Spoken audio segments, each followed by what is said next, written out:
180 बार। अगर न मिल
कि घूट घूट के मारला से राजा क्या बात एक हाली सल्फास दे देता तो बहुत ही अच्छा। ऐसा मत बोलिए, जान चल जाएगा। इसीलिए कहते हैं पारू जी, क्या कहते हैं कि तेरे गम में जिया करेंगे। अच्छा, कि तेरे गम में जिया करेंगे। हाँ। और गम कम न होगा तो पिया करेंगे।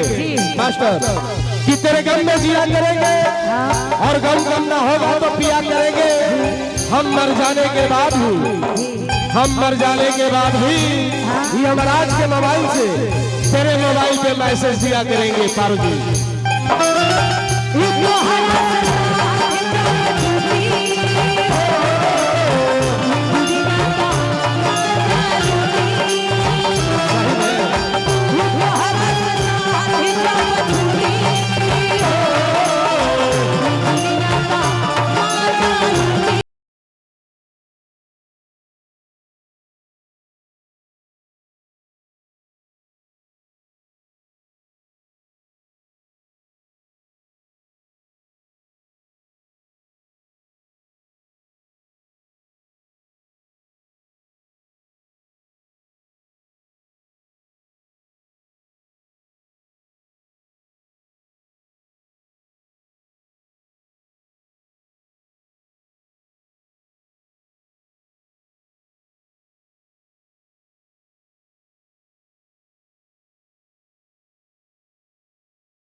तो आइए इस तरह की संगीत जो कि आप लोग सुन रहे हैं, देख रहे हैं, इस महफिल में एक सेवा करें हमारे आदरणीय